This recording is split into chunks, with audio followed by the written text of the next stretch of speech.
Welcome to the Stoa. The Stoa is a digital campfire where we cohere and dialogue about what matters most at the knife's edge of what's happening now.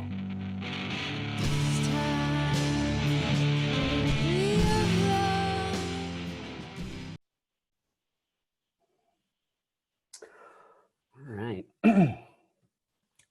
So welcome to the Stoa. Peter or some of the other regular stewards of the Stoa aren't with us today, but yeah, just wanted to kind of first off just send give some appreciation to them for creating this space for us to be able to explore together.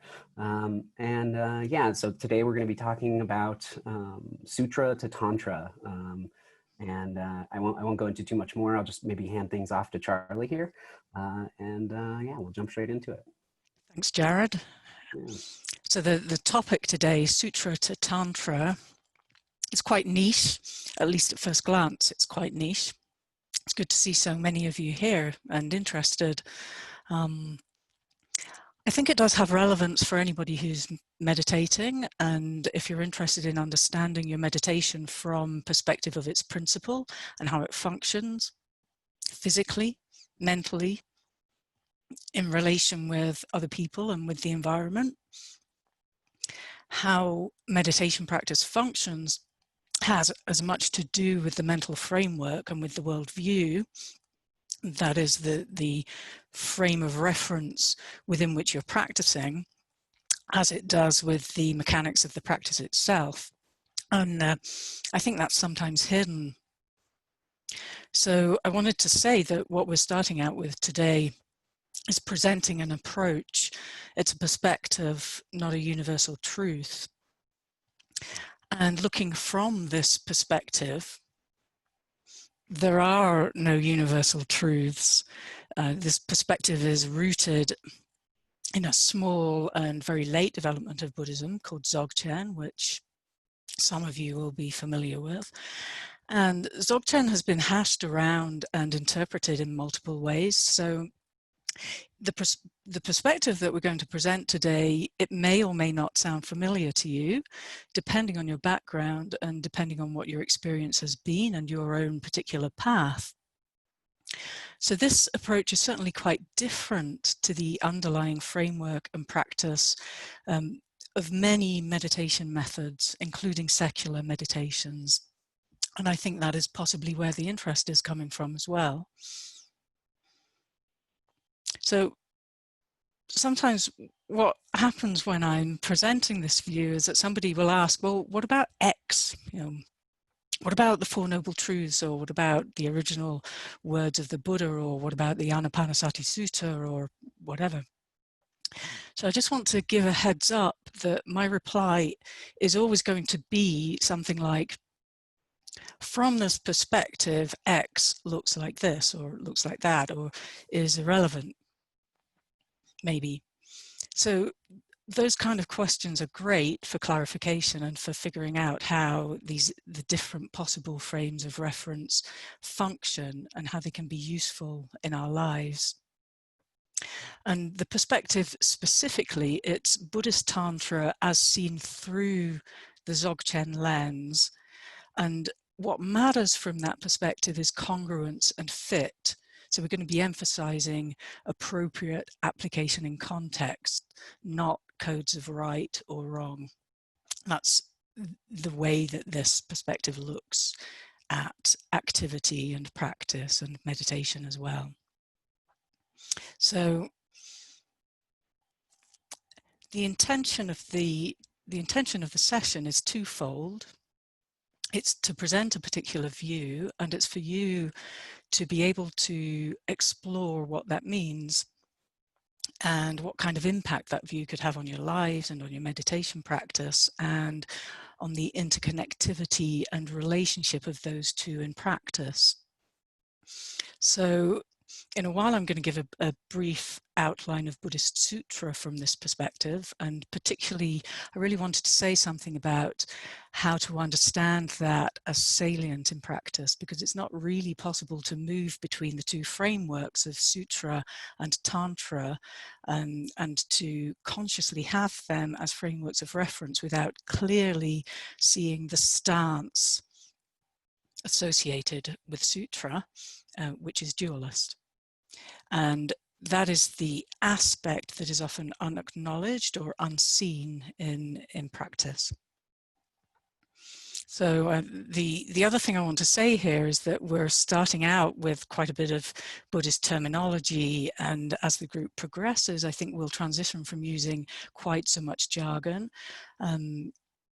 But I wanted to be clear as well that what we're possibly going to attempt here as a community of practice, which a Sangha in Buddhist terms, is an orchestrated transition. And so understanding where ideas come from and understanding the lineage of ideas, the lineage of knowledge and practice, I think that's much, much more important than our culture generally and currently recognizes. And so in relation to meditation, including secular meditation, including mindfulness, insight meditation, vipassana, many of the practices that you'll find if you decide you want to start meditation, there are attitudes and applications and effects that are rooted in Buddhist sutra and in adaptations of Buddhist sutra. And they're not always apparent or obvious. And it can be very helpful, I think, untangling those frames of reference when you want to consciously adapt your practice.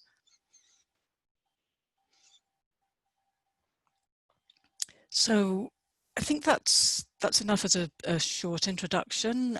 Jared, I think it would be great to hear you speak and to hear you say something about how you came to be here and something about your own practice as well. Yeah. Well, let's see here. I guess the Sutra to Tantra, speaking of it as a bit of a transition, is very live for me because I feel like I'm kind of going through it right now. And when I think about it from a bit of a high level, I realize that one of the most predominant qualities is that the Sutra perspective really emphasizes renunciation a lot, right? It tends to look at the form or the material world with a cautious perspective. Maybe there's some danger there to be kind of lost in delusion or something. Many different things, I suppose. Or a self maybe is the predominant thing. But as I've started to engage more with practice from the Tantric perspective, another interesting thing here is that technically I'm not doing a lot of specifically Tantric practices. They're more Zogchen oriented practice from the Zogchen perspective. And Charlie's going to jump in here and correct me when I say something that's completely in the wrong place. But it's my relationship with my own senses and emotions and things that I used to be very cautious about are starting to convert to being a little bit more kind of passionately engaged and kind of appreciative. Yeah, it's refreshing, and yet there's still this kind of background noise of this kind of renunciative frame of reference that so many of the teachings that I spent time with, predominantly Vipassana and Shamatha, that still kind of influence the way that I sit, even when I'm doing, or the way that I engage with my relationships, or the decisions I make and how I live life, and my career decisions and everything. So it's I think the biggest thing here is that it's kind of all pervasive. I think Charlie and I have mentioned before that sutra is kind of like the metaphor of the water that we're surrounded by, that we're unaware of. If you're a fish, you know, it's like there's a lot of Sutric water that I was never aware of, and now I've only started to kind of get a sense for. And so that transition is exciting and interesting, and yet also very like bright and aware. I used to feel like when I was having experiences or phases of my practice that seemed to be working really well, I was kind of removed a little bit from the world, like a little very airy, very light. And now all of a sudden, things are becoming a little bit more embodied and kind of real and tactile and deeply engaged with the material world as well. So yeah, I don't know. There's a few of my reflections of just like the felt sense and reframing of a lot of my practice in off the cushion. So yeah, I don't know. Anything, Charlie, coming up there is yeah, you wanted to double click on? Thanks, Jared. I think that was a really great personal explanation of how practice can change and can change over a very, very short time as well. If you were to consider a phrase or a couple of words that would kind of encapsulate that, what would you say?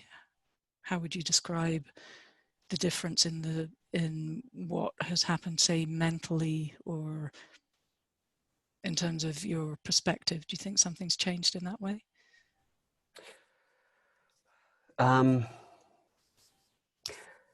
Yeah, I don't know. I guess a biggest part is there is a it felt like kind of going in from having my practice have a very strict container of where it can be practiced and where it's right and where it's wrong, to being far more open to kind of all of the circumstances that arise, and not feeling, you know, I used to have a lot of like judging over, you know, this emotional reaction that I had. I'm like, oh, that was a bad one. I better look at something there needs to be worked with. So yeah, it's like a little bit more accepting, a little bit more all encompassing, and it makes it that much easier for me to really apply it. Right. Yeah. Something that I've noticed about the way that you have changed over the last year is that your language has changed. When you're talking about your practice, you're talking about your meditation practice. And if I remember correctly, I think you used to ask things like, should I do this? Is that right? Is this the right thing? And that has kind of subtly changed in some way. Yeah. Yeah. Now, if I were to characterize what I'm more interested in, it is less should have and more of what am I not noticing? You know, like what else is there? Where else should I be looking? What's Yeah. being missed, or where can I more deeply engage? And I remember you describing a real revelatory moment as well, which is fabulous when that happens in meditation. I think a lot of people here probably relate to that too. Do you want to say something about that? This in the Shine Yeah, moment. yeah.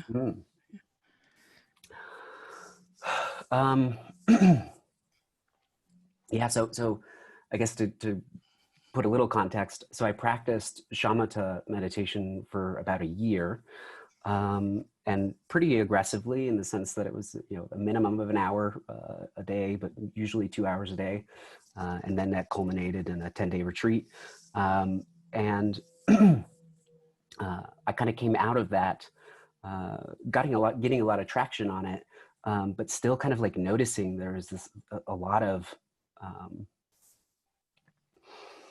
constriction, I guess, in the approach, and toward the tail end, things might have started to open up, and I had a few experiences that felt very clear.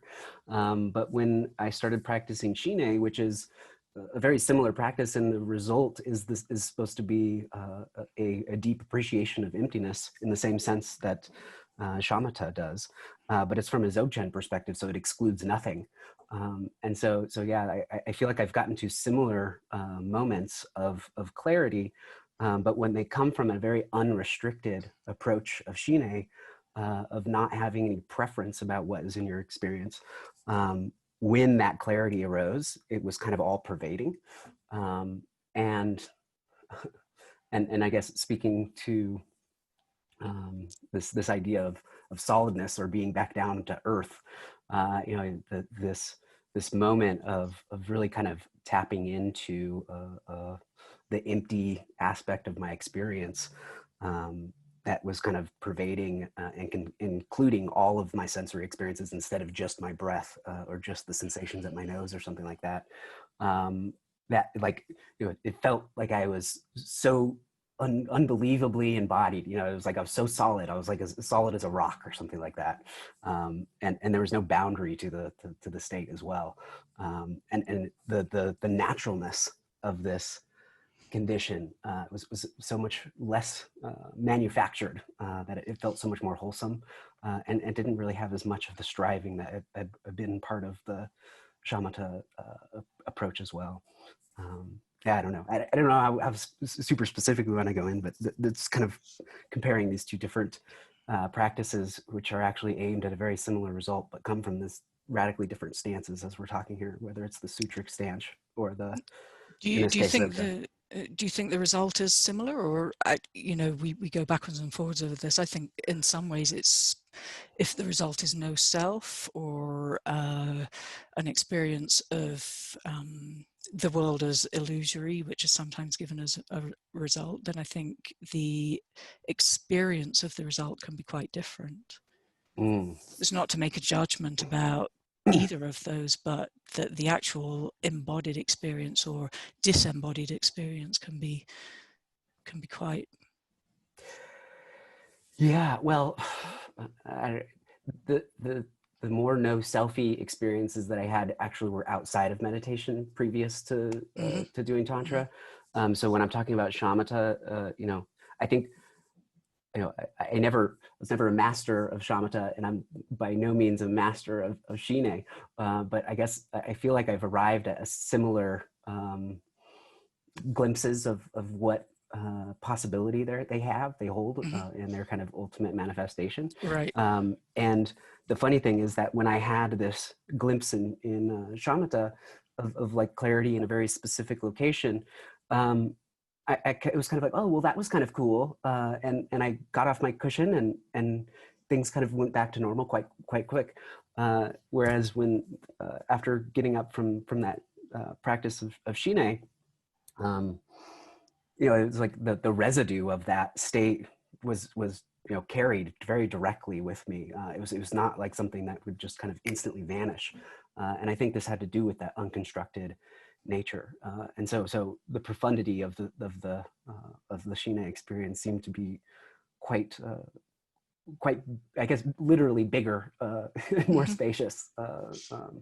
Although I'm open to thinking that if I were to continue practicing shamatha, you know, things could open up and become less constricted if you continue to go down that path. Yeah, I think the paths are very different. Yeah, there is really no path with the shine, which is also something that has been terrifying in the beginning because I didn't know what the hell I was doing. You know, I had a lot of like moments of like, I've been meditating for 6 years. What am I doing? I have no idea what I'm doing. I'm not following the instructions. Yeah. Whereas when you have your very concrete maps and step-by-step instructions, you know, it's quite easy to feel okay with where you're at, I suppose, but also at the same time, because it's like you have such a clear vision of where you're going, and that creates all this kind of striving and future focus. Yeah. That's interesting. I think maybe I could say something about that in relation to the difference between Sutra and Tantra from this perspective. Yeah. So Buddhist Tantra moves from the abstract to the specific. It's a contextualizing application. So where Sutra is global and has general solutions, Tantra is always local and detailed. So, so however nuanced and contextualized your practices, your worldview, if you apply tantric practice and view, then that's going to further contextualize it. And the thing about that is that it's an infinite process. There's no end point. There's no final state. Whereas the Sutric perspective is that you are working gradually towards a final state. So that's a very different nuance to the way that the practice works. And so the contextualization is the mechanism by which it's going to reveal and challenge, and what it challenges is your sacred cows. So you might have heard Tantra sometimes classified as a dangerous path or a fast path, and I think that is what's dangerous about it. It's threatening your unseen assumptions and motivations because it's going to uncover them. It's like knowing the territory, understanding the territory. It reveals the rigidity of the map. So Vajrayana practice reveals your sacred cows, and in revealing them, there's this threat because once your hidden frames of reference are transparent, once your motivations become transparent, they just cease to function in the same way. They can't function in the way that they were functioning when they were unseen. So tantric practice has this derailing effect, and I think that's sometimes why it's considered dangerous or challenging or threatening. But it doesn't need to be terrifying. It's not something that you can force either. That is just a very natural result of the practice method. Yeah, well, and it's not always destructive in the sacred cows. It can also be destructive in the things that are kind of holding us back, right? So it's like this, Right. you know, Right. Yeah. So much of my early path was being really obsessed with all of these maps of awakening and thinking, oh, I must be stage 1, 2, 3. You know, I'm some and this and go. How far do you get? Yeah, how far do I get? And where? Yeah. How do I? What's the Buddha I want to be? And well, no, where did you get? Which stage did you get? oh God. Oh man. Well, I guess. Oh, sorry, that's it. Okay. Well, at first I thought I was a Buddha, you know, of course, when I had this first experience, I was like, oh, well, this is enlightenment, right? And then I was like, oh shit, that wasn't it at all. Man, I got a long ways to go. So yeah, somewhere in the middle of somewhere after stream entry and before Arhat, whatever. Yeah, I don't know. This is the weird thing, right? Like the more I became engaged with Tantra, the more I genuinely, like I used to kind of play act being like, well, I'm not really interested in the maps because I knew that they could be a limitation. And I could say that, but I didn't really mean it. Like there was still kind of always in the back of my head of kind of, you know, trying to size myself up. But now I really have very little interest. And I think part of it is because, as you say, there's such an individualized and personalized component here where it's like, I know that there is no map that can describe what my non-dual nature will look like. It's something that has to be kind of very specifically discovered. And that's been liberating in the sense of like not having to hold myself to some external expectations, I suppose. Yeah, thinking about sacred cows, I think in some sense, the biggest sacred cow of all is the seriousness with which we take ourselves, you know. And we're very important, of course, naturally, because we're the center of our own universes. And in Buddhist terms, like we're the center of our own mandalas. But we decided to use this phrase, degenerate fuckwits, in the introduction because I felt that it was really important that anybody who wasn't really in a position to be able to laugh at themselves or just not able to go there at the moment, deselect themselves from coming, because the psychological starting point for tantric practice is that you need enough self-confidence and stability of self that you're able to just be playful with yourself and laugh at yourself a bit. You know, that doesn't discount being serious, and it doesn't mean becoming excruciatingly self-deprecating as a default mode. But because of this contextualizing move in tantric practice, your unseen sacredness of self is going to loosen up a little bit as well, I think. Yeah. Well, and this kind of speaks to the kind of, like you said, the base or the entry point of Tantra is this emptiness. And I know I think I've heard a lot, like, you know, the kind of phrase that the Dharma is also empty. And it's one thing to say it, but it's a different thing for Tantra to be practiced from that perspective, where all of these, it is radically empty in the sense that it's hard to take anything radically serious, or maybe it's not serious, but you know, take it extremely serious but not literal, and if you're not taking it literal, then there can be a sense of humor or something. I don't know, something about that dialectic that seems important. Mm-hmm. Mm-hmm.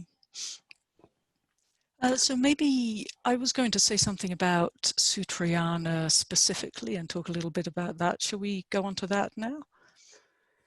Yeah, I did see a couple things coming up Okay. too. Well, maybe we have some Somebody was questions saying then. that Tantra might be similar Just have a to look at the chat, Zen. see how we're doing over there. Yeah, does that is Tantra seem similar to Zen? Does that ring true to you, Charlie? What is the question, sorry? If Sutra or if Tantra is similar to Zen. Is Tantra similar to Zen? Zen is in some ways more similar to Zogchen, I think, and it shares roots with Zogchen. There is the, in Shikantaza practice, I'm not a Zen practitioner, but the just sitting and the expansiveness of that practice is very similar to the Dzogchen perspective towards the starting point of emptiness, the preliminary of emptiness, if you like. So I think there are similarities there, and I think there are historical crossovers as well.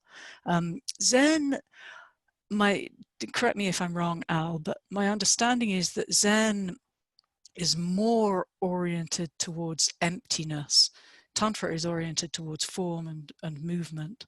So it's always discovering the empty quality or the nebulosity of form and movement and relationship.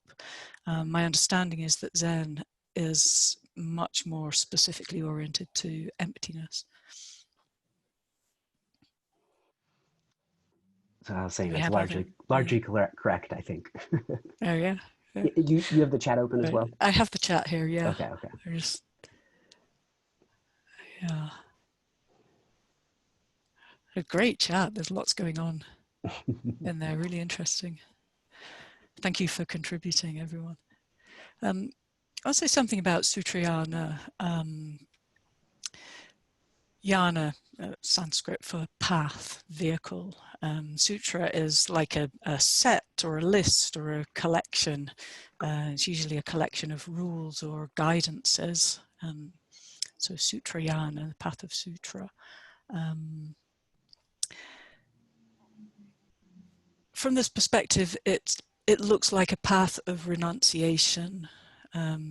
So a path is a framework of reference. I really like that phrase to describe a path. You know, if you think about it literally, you're on a path and then everything you see is angled from the perspective of your position on that path. The path constrains your view, and you can only see what you can see from that path. If you're on a different path, your view would be different. You know, that's a very literal analogy. It's very simple, but I think it works as a way to describe how we are and how we live as well. We're all constrained by the view from the particular path that we've taken thus far.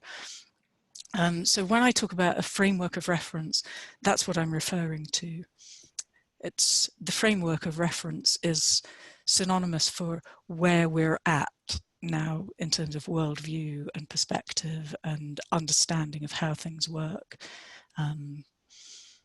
And it's a really good idea to know what your frame of reference is.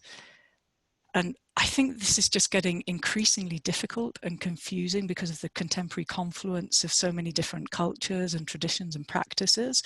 It's just really actually quite hard to know and understand exactly where you're at. Usually this frame of reference that you have is very easily occluded by all the different practices and the different approaches that are available. Some of them, you try them out, you know a ton of them, you incorporate different practices from different traditions. You know, you try to figure out what works for you and what doesn't work. And I think it's really good and useful to do that, and it's probably necessary to do that.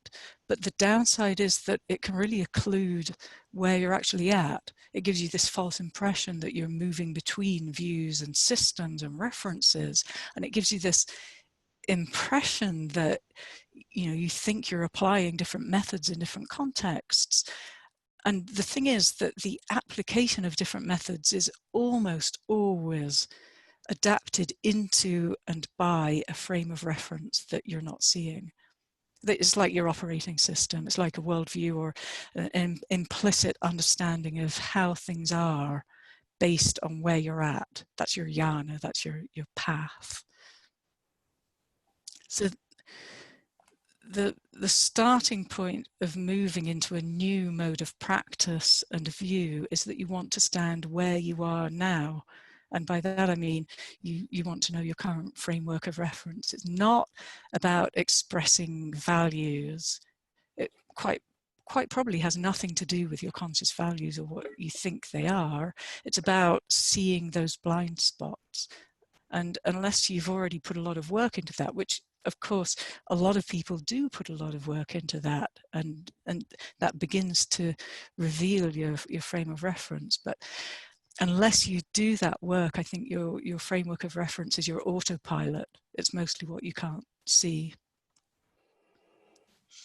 Mm. Yeah, so I think when it comes to contemporary meditation and spiritual activity, for the most part, the water that everybody is swimming in is dualist. Sometimes it often looks like monism, but the associated activity it's nearly always dualist, and it's rarely conscious. It's not well understood. So I think I'd like to spend a little bit more time talking about how you recognize a dualist frame of reference. Maybe are there any questions from that last little monologue? Let's see here. Yeah. I'll start looking through. I'm curious, do you, just as a quick thing, the Judeo-Christian framework that the West kind of has, do you think that that's a major part of the influence, including the Sutric as well? And yeah, yes, I do. Yeah, and very explicitly, Sutra was adapted into a Judeo-Christian framework. David, my husband David, has written about that. Maybe somebody could find the links and put them here to share.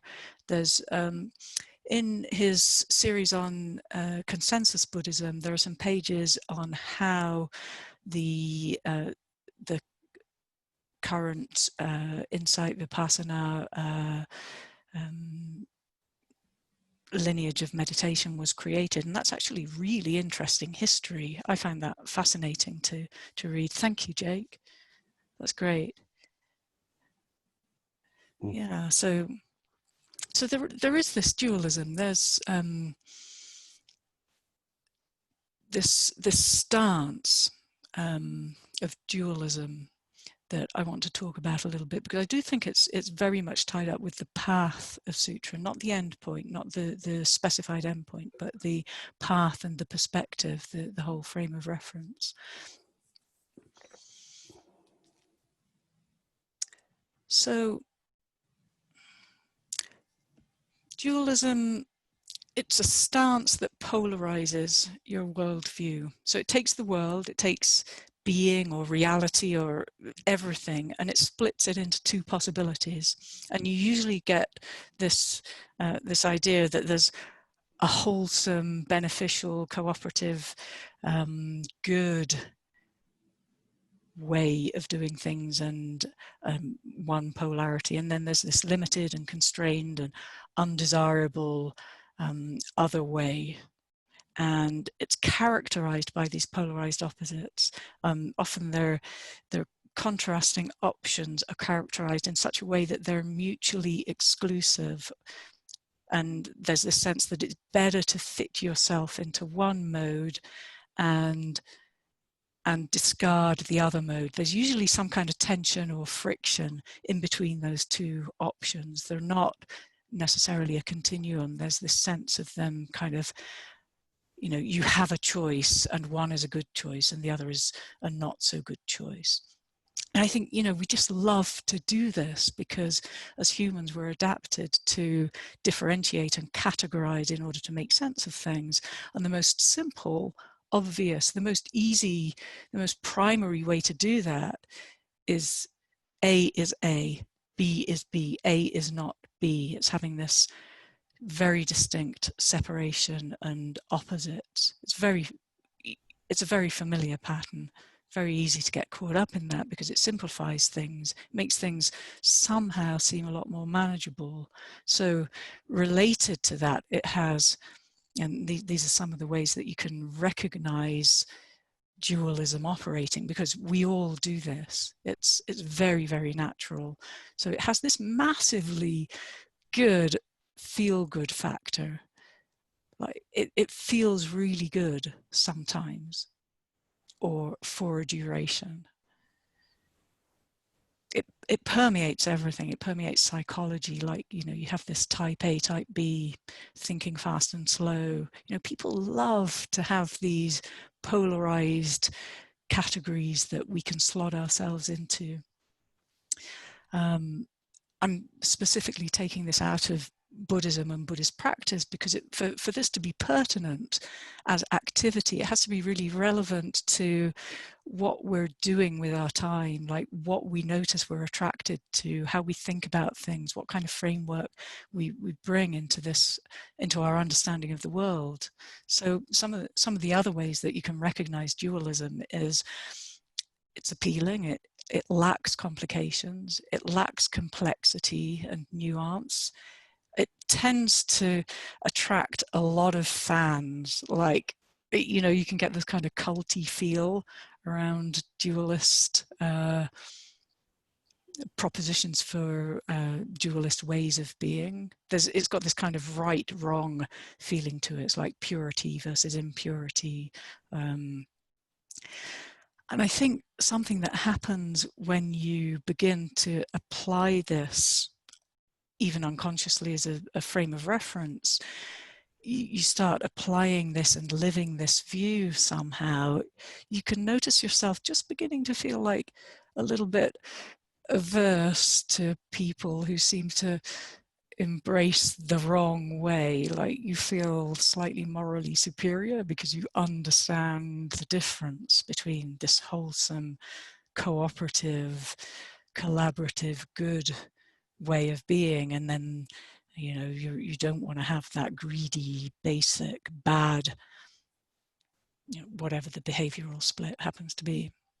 So, you know, going back to the Judeo-Christian influence, dualism really does have big associations with guilt. Like, if you start feeling bad about feeling a certain way, or you feel bad that you don't feel a certain way, and then you get all caught up with justification, because as soon as you feel bad about feeling something, your brain starts wanting to justify why you feel that particular way, because that's just how you feel. So you start justifying your activity yourself, you justify your thoughts, or you start justifying your decisions. You know, if you meditate a lot, you get very used to noticing what and how you're thinking. So you can actually, if you look out for it, you could maybe hear this kind of little smeagly voice justifying if you're thinking or feeling a certain way. You know, I think we all do it. Another characteristic is wanting other people to behave and fit in with how you think they should behave. It's very subtle. I'm not talking in the general here, like, you know, yeah, of course, we all want the world to be free of bad behavior. I'm talking about noticing how your personal attitude and thought patterns affect your relationship with the world.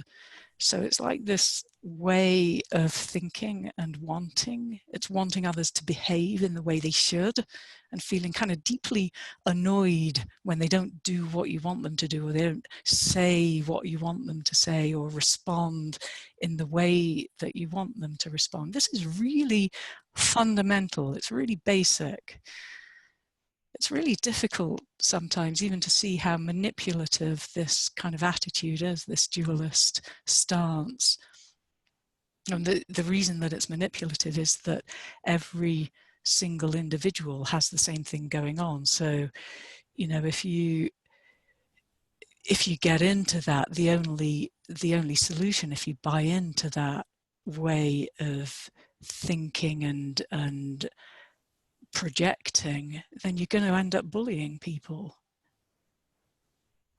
That bullying is going to be directed as much towards the parts of yourself that don't quite fit into this dualist framework as it is towards trying to have others behave and think in the way that you want them to.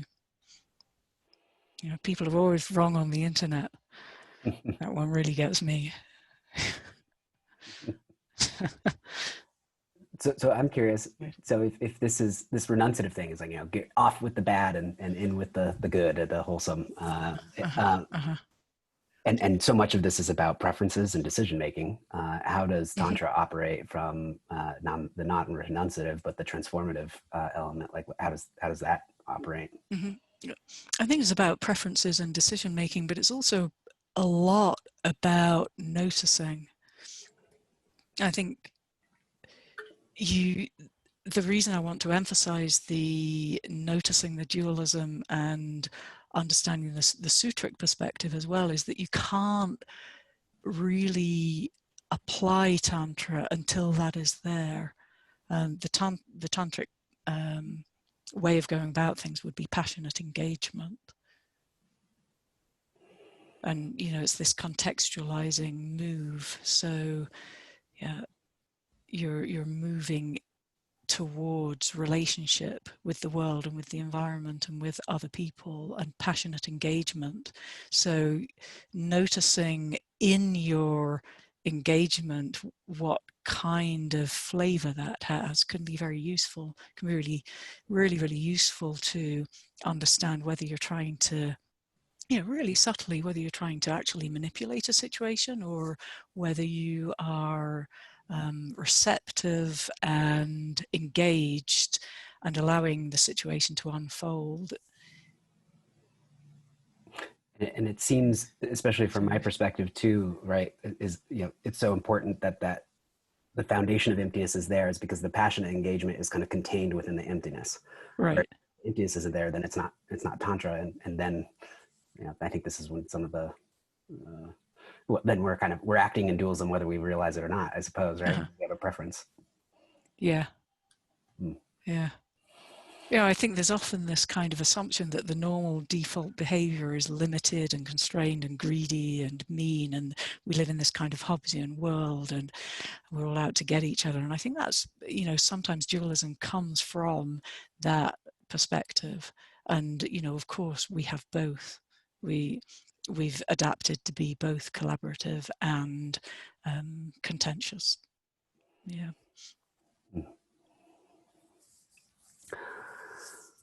I know we're getting a bit in. It would be good to move into some breakout sessions. Do you have something, or do we want to open up to some questions for a bit and see? Should we do that? Yeah. Yeah. I've seen a few things, but there's been a lot of chat. So if you do have a question, if you could just like restate it. Oh goodness, I just saw the chat there. That's funny. And then also, if you're monitoring the chat, +1s are always helpful as well, so that we can find the signal. I'm not in your brain, Snita.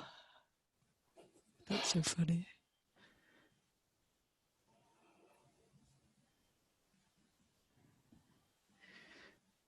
Would someone like to ask a question?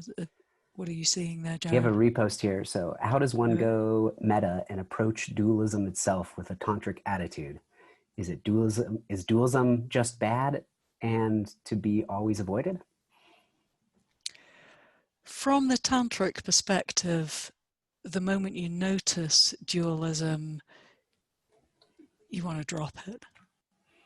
Let it go. Embrace the aspect that you're noticing is that you're pushing away. You've got to obviously be sensible and sane and cautious and figure out how you can do that in a safe and useful way. But yeah, it's helpful to think about functionality as well. Like, what is the purpose that dualism is serving here? How is it being useful for me in this situation? What's its function? What is it protecting?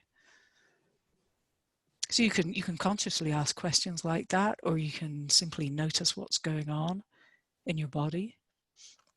That's very useful. Notice the sensation that's occurring in the body and just allow that to do its own thing. Yeah, passionate engagement. Oh, another thing is to notice how you talk. So I was going to mention this this really typical dualist mode of being with other people. It's kind of a clue to that you might be behaving in or thinking in a dualist frame of reference, and it's how when you're with people you talk about the out group. So quite often in wholesome groups with a very strong dualist inclination, there's this way of dissing someone while being really nice about them. So you're talking about this person in such a positive way and pointing out how they kind of just don't quite get it. But, you know, dualism requires that you maintain the split whilst continuing to manifest the good, wholesome side of things. So that's how you do it. You're really, really nice and kind of just make sure that that person is in the category that you want them to be in. So, you know, that's so funny. Well, can I make a remark? You know, in Taoism, that they say that what you call dualism is essential, or I call polarization is essential to thinking. You know, warm. If you didn't have warm, you wouldn't have cold, and then you wouldn't have temperature. That's not. Polarization is somewhat different to categorization. We do need to categorize, that's for sure, and categorization is always pretty useful. Yeah, but they don't say have that to push polarization is to basic polarization. to that. You know, I think that's the first thing. Yeah, I think it's possible to move beyond that and have a little more complexity and nuance. That's maybe the first thing that we start to do. I don't know. We have a number of people looking to talk about applied practice or practice to pointers, and I think we even mentioned leading us in some applied practice. And this was actually something that you and I talked about of like whether or not to do guided, some sort of guided thing. So that might be something fun to open up. Do you want to say something about that, Jared? I don't know. Nothing. Well, I guess I'll say this in the sense that I've had my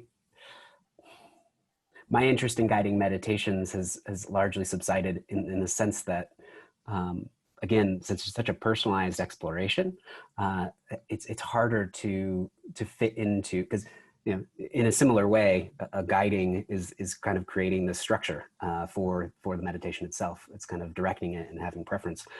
So I haven't been as much into the guided element, and yet I feel the core intentions and stances as being kind of the predominant area of investigation and kind of trying to see clearly because that seems to be what has the biggest effect on my practice. But maybe you could also shortly introduce Shine if that's, I don't know, whatever's up for you. Right. Something to say about guided practice is that really, really works for Sutric styled meditations, because Sutra is general and the same thing applies to everybody. The movement in Tantra is more and more and more personalized because it's contextual. So there's a certain point where doing a generally guided something is going to prevent the movement in towards a tantric style of, or tantric approach to meditating, because in any guided session there's an assumption that we're all starting as on the same platform, or that we're all malleable in the same way. And from the Sutric perspective, that is correct. there are general answers. From the tantric perspective, there are no general answers, and there are no general guidelines. It's very difficult in some ways to have, when you look at Tantra from the Zogchen perspective, it's very difficult to have this simple map that applies to everybody.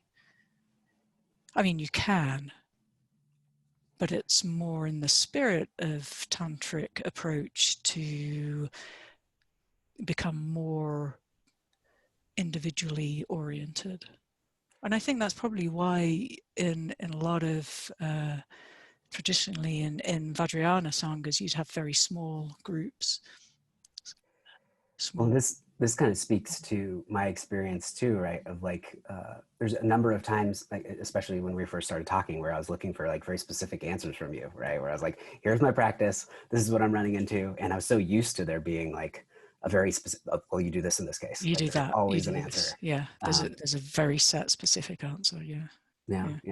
And with you, it was more of like, when you would respond to me, you'd usually, understand where the question was coming from, and then allow me to kind of arrive at the appropriate response to it. That worked for me. And like very specifically, it would be, I realized from a lot of my past concentration meditation, where it's like the importance of being completely still and upright and never moving and just composed throughout the entire thing. And then, realizing that, it's just okay to adjust from time to time. Like there's just a naturalness to Tantra that feels, it has a natural quality that's very individualized. Right. And, for somebody who's coming from a different background, having that discipline and rigidity might actually be really useful.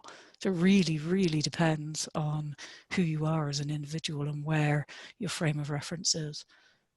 Yeah, well, and I will say too that I don't know if earlier in my practice I could have started sitting the undirected shine. Like I think I might have given up very soon because I wasn't getting traction. That all of that right, all that that container is very secure. It creates a foundation for you to start practice on. And when you're starting out, I think if you've never meditated before, it's very useful to have very clear, supportive physical and mental set framework. Some discipline is really good to begin with as well. So we have a couple of hands raised. Doug, I think you might have been the first. Do you want to unmute yourself? Hello, Doug. Question. It looks, there you go. Hello. Hello. This is wonderful. Wonderful to actually see you in live stream, Charlie. You too. Yeah. Yeah. My other name is Rinzin. Yeah. I didn't really bump into the notion of non-dualism and dualism until about 3 or 4 years ago, and kind of like all the meta-modern emergence ideas. I've really had a hard time nailing down what people mean by it, and so over time I came up with what I thought was non-dualism or dualism, referring to the subject-object split, and you're seeming to be using it more as a relational, dichotomization of the objective world, which is kind of really messing my mind up. Oh. And so I'm not. Sorry about that. Well, it's okay if my mind was not in alignment, if I really had arrived at the wrong definition of dualism and non-dualism. So I don't think there's a wrong, is there? I don't know. I mean, it's really interesting to hear you say this, Doug. Sorry to kind of jump in there as well. I don't use the word non-dual myself. I probably do sometimes, but I'm attempting to not use non-dual and enlightenment and awakening. I think they've become so hashed out in different contexts, and they just come to mean so many different things. And I'm tending to veer away from that terminology. Sorry, I kind of broke your flow there. I appreciate the conundrum that you're attempting to address, but the fact that people still use language means that it would be nice to know what they're pointing to. And even if we don't have that for enlightenment and other things, I'm curious if you could give me more of a definition of what you mean by the non-dual or the dualism that you're talking about. Because I'm talking about dualism doesn't mean that I'm aiming for non-dualism. Non-dualism has kind of become like a sort of opposite to dualism in some way. Dualism can shatter into pluralities and multiplicities and nuance and complexity and all kinds of things. Yeah. The relationship is asymptotic, so it's not like there's a thing that you're heading towards that you can get. There's always more contextualization, there's always more movement into congruent activity. So, you know, if one were to frame things in that kind of language of there being an endpoint, yeah, it's really difficult. It's like there isn't an endpoint. There's increasingly congruent activity and response and behavior. So the congruence is the thing. And so does that make some kind of sense? I'm close. I think I'm following, but I'm not sure. Can you use dualism and congruence in a sentence? Dualism and what? Sorry? Congruence. Congruence. Can I use dualism and congruence in one sentence? Yeah. So let's see.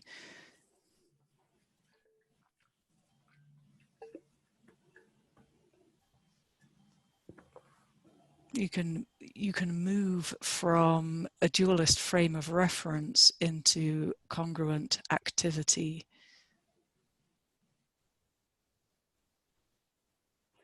And is congruent activity, how is that related to non-dualism? Thank you, Jared.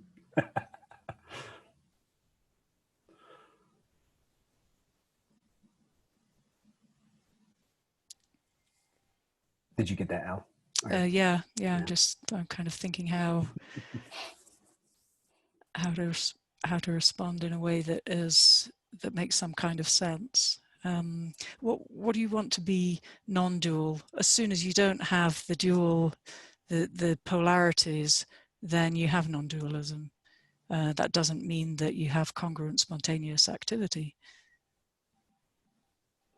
I mean, what I'm trying to avoid is framing things in terms of everything being one, because things are both the same and different. There's distinction and there is nebulosity and empty quality to all phenomena. So what we're not heading towards is some kind of cosmic transcendental world that is outside the world that we're in, that is somehow causes this world to be illusory. Does that make some kind of sense? Totally appreciate what you're saying. Maybe let me see if I can frame it more clearly. When I was on meditation retreat at the monastic academy and I had more time to hang out in meditation states, I could walk around and I could shift into a sense of unity with all things, but there was still Doug walking around being unified with all things. Mm-hmm. And then there was also a state where I would just I would just disappear and everything was just arising and flowing, and my hands moving were no different than the leaves on the trees or the wind blowing, and my sense of existence just expanded to all of it as opposed to this meat thing that I was. And so I assumed that that's what people referred to when they talk about non-dual, that the subject-object split kind of disappeared. And you seem I to think be people do, using it yeah. very differently. I think people do use non-dual in that way. That is not the subject-object split is kind of like a little bit of a red herring, I think. I mean, there is relationship, so we tend to want to fix things into subject and object, but this whole idea of an object and focusing on an object, yeah, that's a very Sutric idea. That's not the starting point in Buddhist Tantra. So if you don't have that as a starting point, then there's no sort of strong relevance of subjectivity and objectivity suddenly becoming non-dual, because, I mean, they were always nebulous. Hmm. This is just a Okay. different frame of reference, I think, in some ways. It sounds like a great experience, though, Well, yeah. I and mean, useful. yeah. I mean, there's just so many different experiences we can have. I'm just trying to get a sense Hmm. of what people are pointing to when they use different languages. And Yeah, I think that's really yeah. important. Yeah, I'm glad you do that. Thank you. So thanks for trying to answer this as you have, and I'll let you go back to the rest of what you were trying to communicate. Thanks. Thank you. So I know we're running a bit on time. We have a ton of questions coming in, and I guess first off, apologies to everybody who is sending questions that we're not able to field. I think Charlie and I were thinking, yeah, let's put something on the Stoa. Maybe 5 or 6 people will show up. So quite prepared for this. Well, maybe when everybody's in breakout groups, if you and I don't go into a breakout group, we could filter through, pull the questions out or something like that. Would that be useful? Yeah, I could probably pull us into our own breakout group. Yeah. And maybe I'm wondering, I don't know, do you have a kind of prompt or question that you think might be fruitful for the group? And even if we wanted to, we could allow for a little bit more exploration, because things are still quite open. Yeah, right. And then we could do the follow-up after off recording.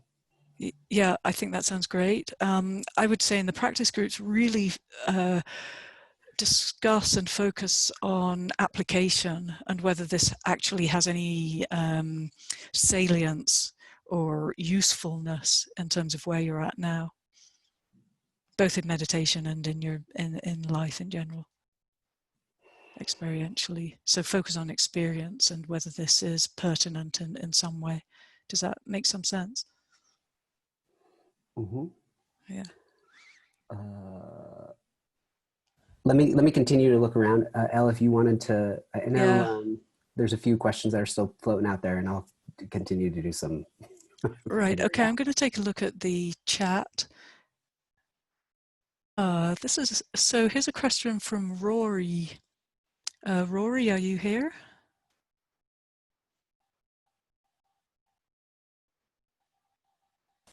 Yep. Hello, Rory. Would you like to say something about your question and ask it? I have to remember which question it was. Oh, sketching practices other than Shine. Well, yeah, I suppose in the context of this framework you were suggesting of transition from a Sutric approach to a Dogen influenced Tantric approach, what practices can people outside of the structures of the Tibetan groups that are available, can they explore? I'm a little unused to asking questions live, so you'll hear that in my voice. I love your accent. I really like your voice. Thank you for asking the question. It's a great question. There I think meditation wise, the meditations that Jared and I are talking about are called the Four Naljors. They do come from Tibetan Buddhism. They are available in the Arrow online email course that has a really nice week by week instruction set and lots of different exercises that you can try in your meditation practice. So I really strongly recommend that as a good starting point for the style of meditation that we're talking about. Maybe somebody could find that and put a link in the chat. I'm aware of that. I did And did not follow it all the way through. And so that is a good starting point for the meditation. In terms of the in terms of practice off the cushion, it just really depends where you're at. It's very difficult to generalize. Mm-hmm. I could say something about if you sense that there is some kind of dullness, or you're feeling a bit depressed, or if there's a sort of sense of not being fully in touch with the world and your environment, then practices of sensation are very valuable indeed. And just noticing the texture of things, noticing the texture and visual quality of things, noticing movement.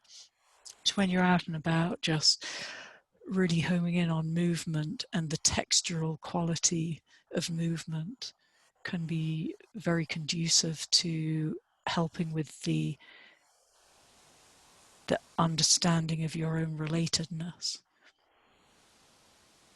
Okay, that's something to That's a consider. nice, yeah. Do you want to say something about where you're at personally, Yeah. or not? I Oh, mean, sorry. don't if you don't want to. But what would you like to address? Is there something? And feel free to say, yeah, don't want to. I don't think I have much to add. I have a Zen background, a Oh Soto yeah. background, Uh-huh. so but let's say I grappled with that and failed in some sense to find my home in that tradition. Shikantaza kind of it won the battle on me, and then recently I returned to inspired by Shinzen's approach, which is much more creative and playful, but also you know enlightenment for dummies, kind of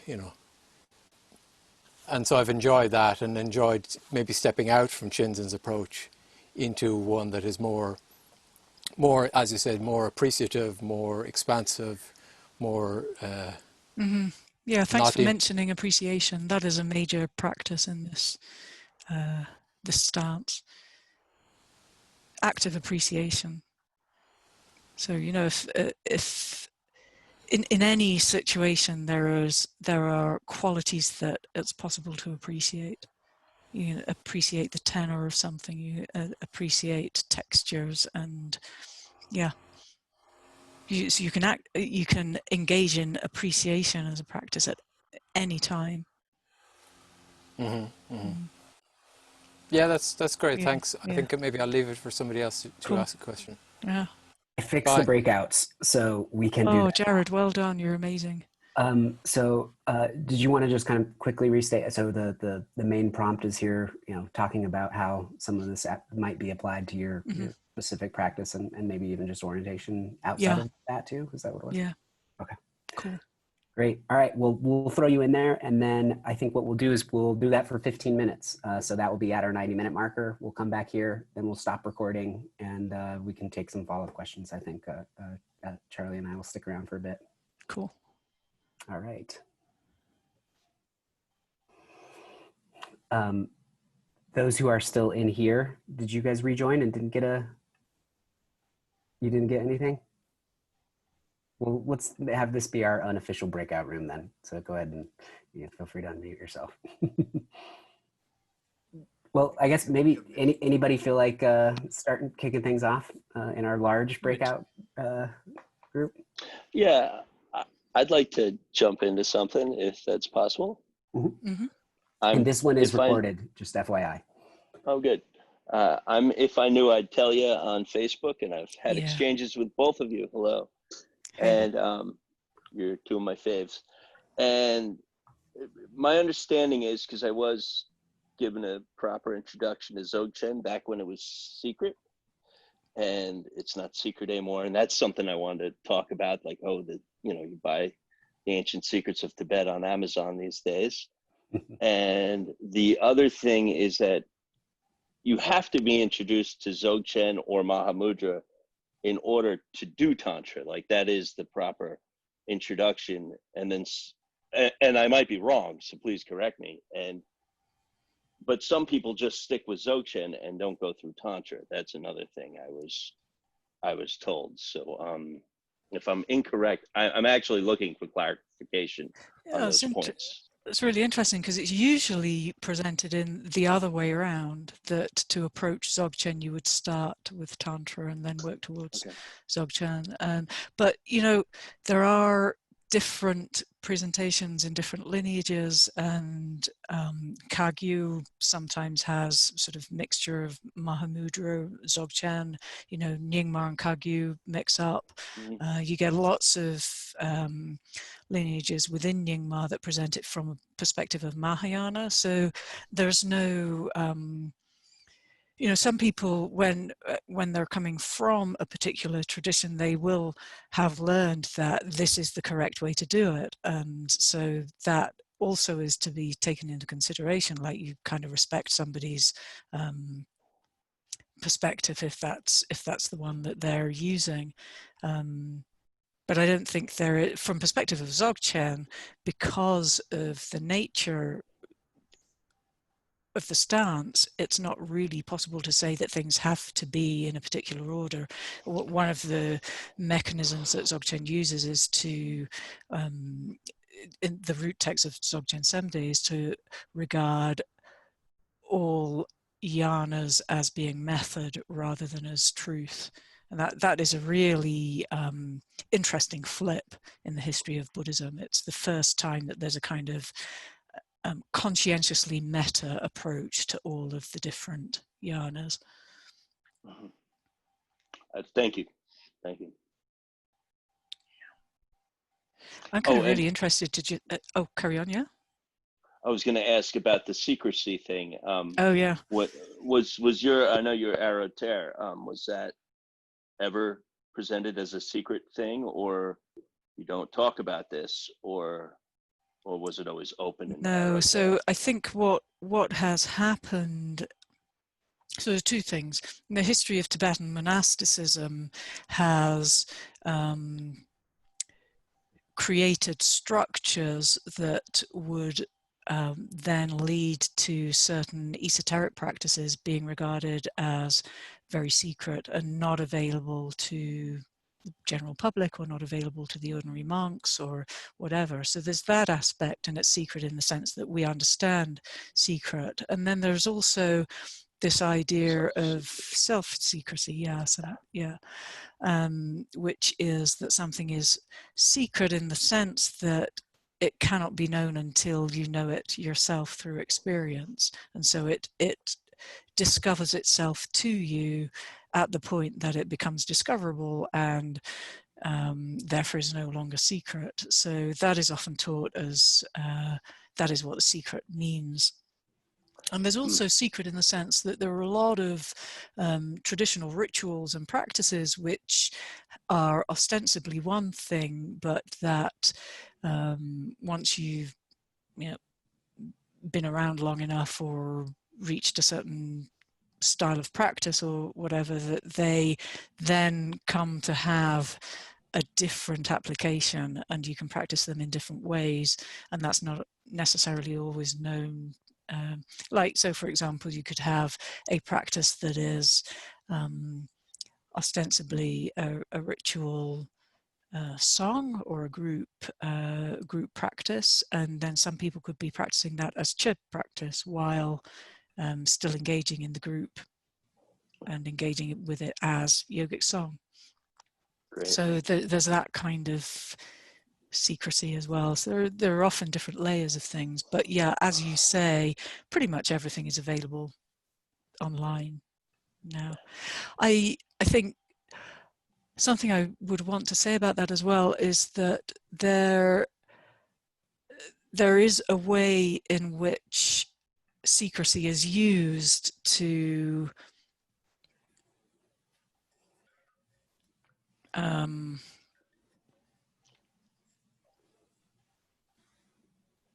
prevent people from accessing practices that they could have in order to maintain a particular kind of structure and hierarchy and buy-in.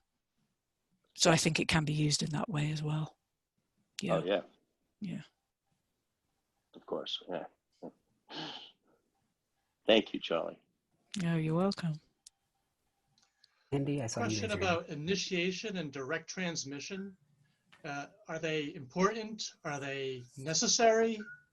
And a follow-up question is there a wrong or perhaps way of approaching this material that is so off base as to be detrimental?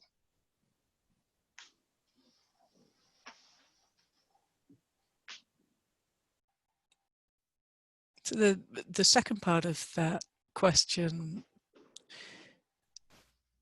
you could approach anything in life in a way that is so off track that is detrimental. So it's not the material, it's the approach. Does that make some kind of sense? Like, Yes, totally. Yeah. There are ways that it is said that Tantra can be not right for some people at some time. I think that's true of any path, and because they are, in some sense, they're systems, there are ways in which you can predict that systems will fail or are more likely to fail.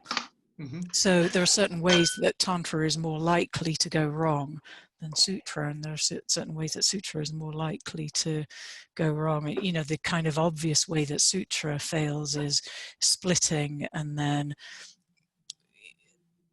you split and you intensify the split so much that there's a sudden explosion, or you end up acting out the negative side of the split in your life in a surreptitious and secret way because you're trying to fit into this sort of limited, good, pure presentation, or you're kind of committed to that in some way, and the side that you're repressing comes out in different ways. So that's the kind of typical failure mode of Sutra. And then the predictable failure mode of Tantra is insane ego power trips. Yeah, we've seen a lot of that over the last few years. And I think that, one of the reasons that Jared and I are even doing this is that Tibetan Buddhism has kind of exploded spectacularly. It's just failed in that kind of predictable way. And how about the transmission direct? Right, yeah. So depending on the framework, so there are, in Buddhist Tantra, there are ritual ways of initiation and transmission. So it's ritualized into a practice that very often is a group practice. And so that becomes a structure within which the transmission is supposed to take place. And maybe it does, maybe it doesn't, whatever. The Zogchen informal transmission, that is much more something that is openly available all the time, and there's a